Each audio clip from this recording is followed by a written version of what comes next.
네, 다음은 리걸테크에 대한 법조계 인식조사 및 교육방안 연구에 대해서 발표하겠습니다. 연구 책임자는 박항모 박사님이신데 지금 공로연수 기간인 관계로 공동연구자인 박종욱 박사님께서 대신 발표를 해주시겠습니다.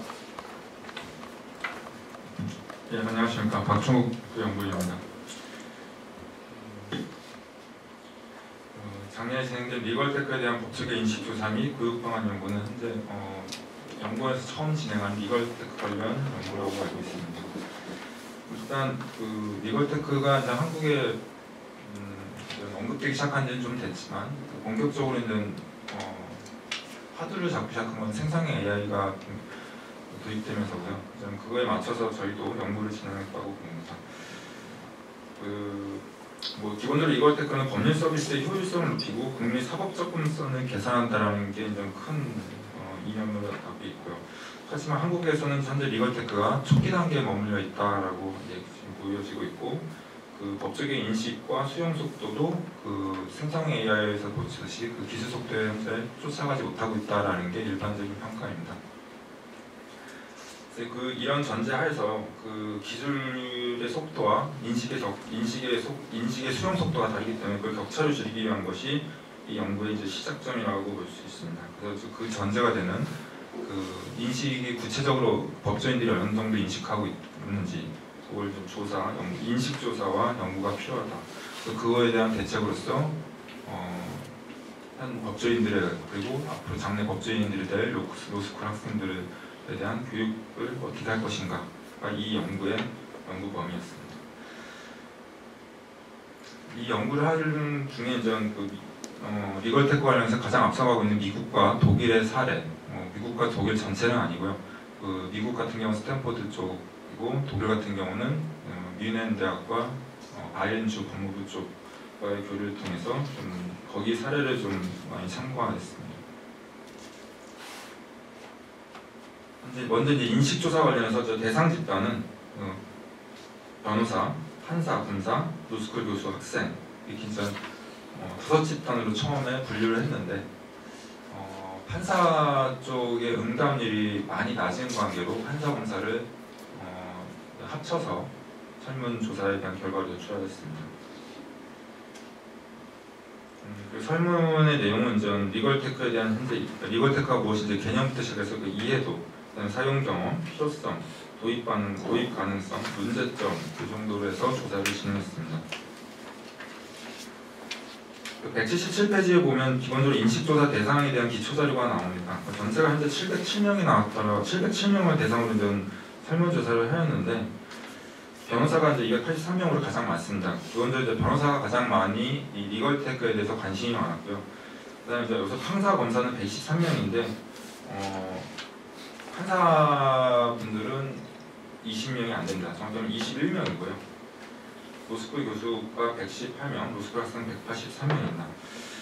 근데 요새 남성 여성이 비율이 7대3인데 이거는 유의미한 요소는 아닌 것 같고요. 근데 연령대를 봤을 때 변호사는 지금 30대부터 60대 이상, 50대까지 거의 관심이 어느 정도는 좀 균질적으로 있는 것 같습니다. 근데 판사, 검사는 50대부터는 좀 관심도 확 떨어지는 걸로 좀 나왔습니다. 특이한 건 로스쿨 교수분들은 50대 이상 분들한테도 많은 관심을 좀 받고 있다는 걸 좀 알 수 있습니다. 이거에 대해서 결과를 좀 요약하면은 변호사와 로스쿨 교수는 리걸테크에 대한 이해도와 사용 경험이 상당히 높다고 나왔고 판검사는 낮다고 좀 나왔습니다. 조직적 특성이나 개인의 연구 환경에 따라 업무 환경에 따라 영향을 준 것 같고요. 변호사 집단에서는 플랫폼과 서비스 활용 공감이 풍부하고 교육 필요성이 그러니까 적극적으로 제기되고 있다는 겁니다. 근데 경험이 있지만 뭔가 부족함을 많이 느꼈으니까 교육이 필요하다라고 또 답변을 많이 했다는 것이고요. 판사, 검사 집단에서는 기본적으로 보수적 접근이 많습니다. 필요성은 당연히 인정하지만 기술적 불안정성, 투명성 여러 가지 규범적 정책과 규범적인 것과 맞지 않으면 일단 굉장히 신중한 모습을 보였다는 겁니다.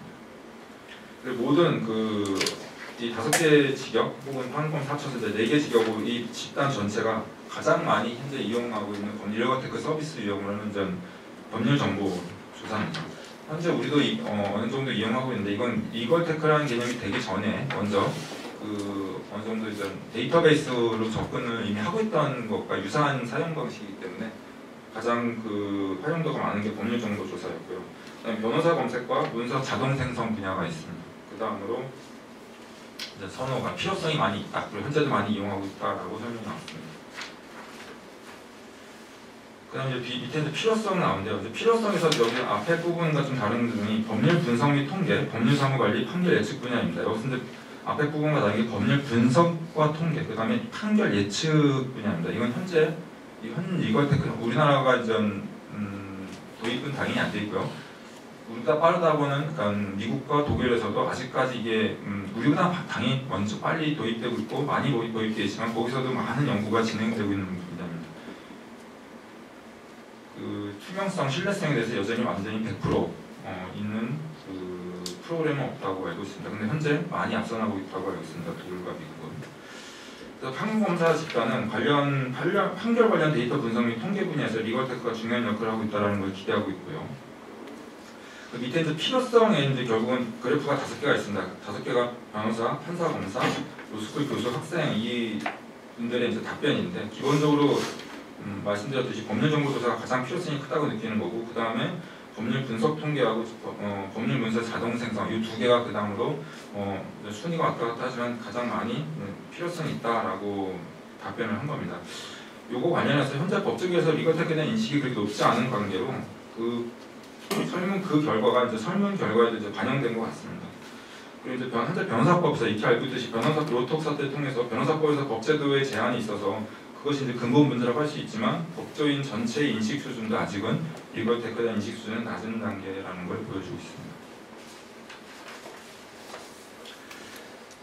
여기서 이제 도출된 문제점은 리거테크에 대한 그 도입에 관련돼서 이제 또 제기된 문제점은 개인정보 유출과 제도적 미비, 기술적 불안정성이 이제 가장 많이 제기되었습니다. 특히 이제 통적으로 가장 많이 제기된 것이 개인정보 유출입니다.